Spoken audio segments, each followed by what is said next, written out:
The first words my stepson had spoken to me in 3 years were, "I'd love for you to join me for dinner tomorrow night." I actually cried after hanging up the phone. But when I walked into the restaurant, every head turned toward me, and I realized I hadn't been invited to make peace. I'd been invited to be publicly humiliated. My name is Rebecca. I'm 42 years old, and I spent 3 years trying to love a boy who refused to even look me in the eyes. I thought that dinner would finally give us a second chance. Instead, it became the night that nearly destroyed my marriage, and uncovered a secret my husband had been hiding from both of us.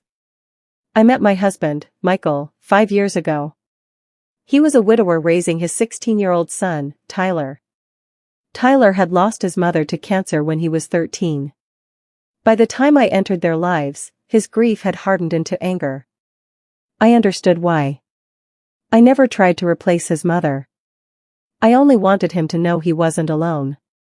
At first, I baked his favorite cookies, attended his baseball games, and left encouraging notes on the refrigerator before his exams. He ignored every single one. If I said good morning, he'd walk past me. If I cooked dinner, he'd order takeout. If I asked how school was going, he'd leave the room. Michael always sighed. Give him time. So I did. For 3 long years. Birthdays came and went. Christmases passed in complete silence. Even when Tyler graduated high school, he hugged every relative except me. The rejection hurt more than I ever admitted. Still, I never stopped trying. Then one Tuesday afternoon, my phone rang. The screen showed Tyler's name. I nearly dropped my coffee.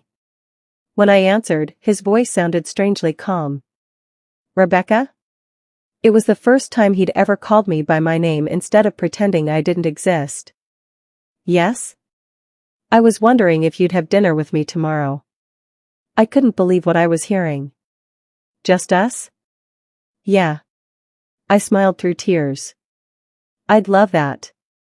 He even suggested one of the nicest restaurants downtown. After we hung up, I hugged Michael. He finally wants to talk. Michael smiled, but something about his expression felt forced. I hope everything goes well. The next evening, I wore the blue dress Michael had once told me was his favorite. I even bought Tyler a small leather journal because he'd always loved writing. I arrived 10 minutes early. The hostess smiled. Are you Rebecca Collins? Yes. Right this way. She led me into the private dining room. The moment I stepped inside, my heart stopped. Nearly 30 people were sitting around the room. Michael. Tyler. My in-laws. Our relatives. Several of Michael's business partners. Even neighbors. Everyone looked at me. Then Tyler stood. He raised his glass. I'm so glad you could make it. Something felt terribly wrong. Before I could speak, a projector behind him turned on. Old family photographs filled the screen. Pictures of Michael. Pictures of Tyler. Pictures of Tyler's late mother. Then my wedding photo appeared. Tyler looked directly at me.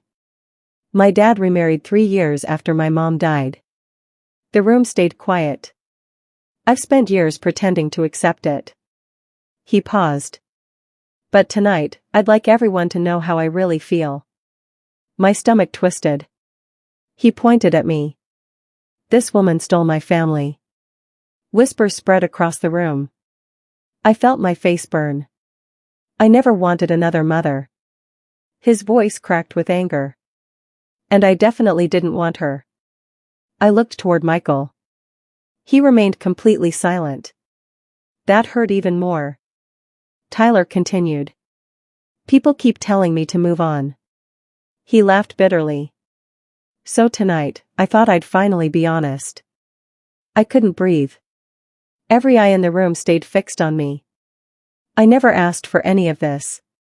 Tears filled my eyes. Quietly, I placed the wrapped journal on the table. I'm sorry you feel that way.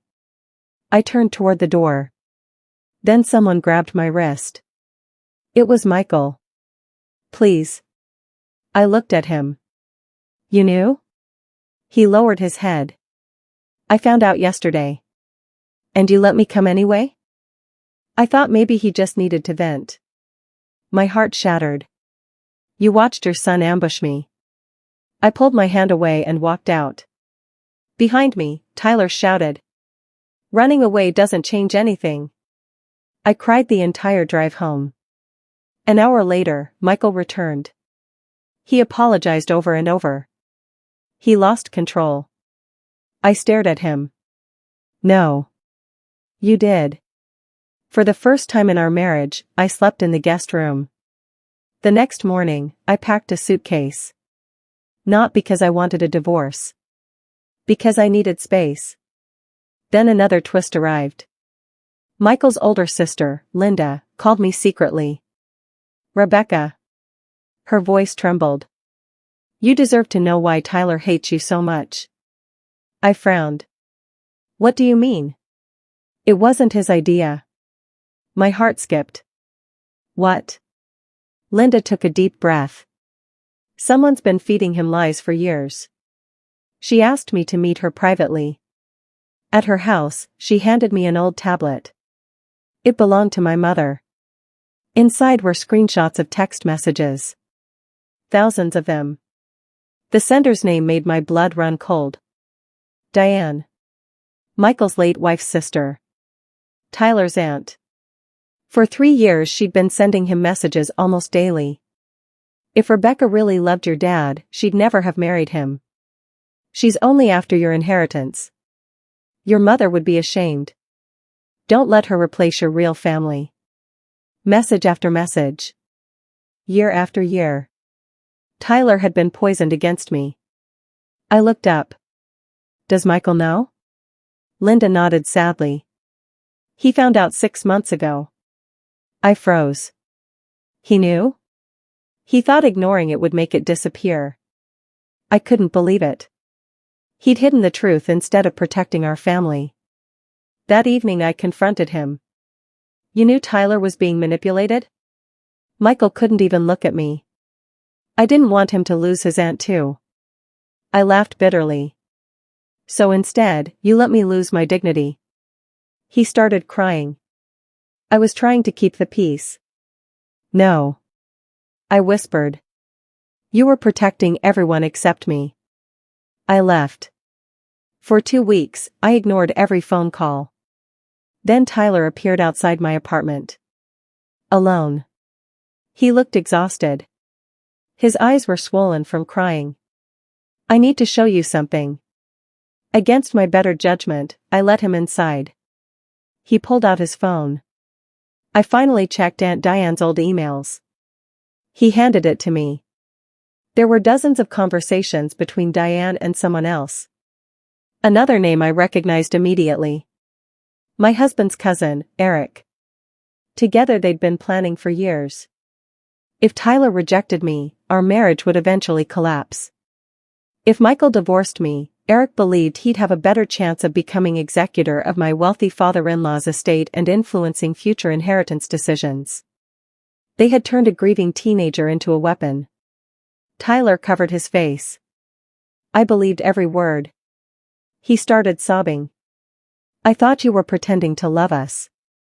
I quietly placed the leather journal in front of him. I bought this for you the night of the dinner. He stared at it. You still brought me a gift? I nodded. I never stopped hoping we'd become family. He completely broke down. I'm sorry. It was the first genuine conversation we'd ever had. But I wasn't finished. I asked Tyler one question.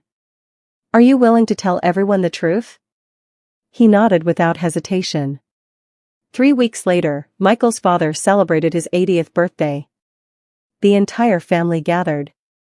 Including Diane. Including Eric. Halfway through dinner, Tyler stood. I have something to say. Everyone smiled proudly. Then he connected his phone to the television. The screenshots appeared. The room fell silent.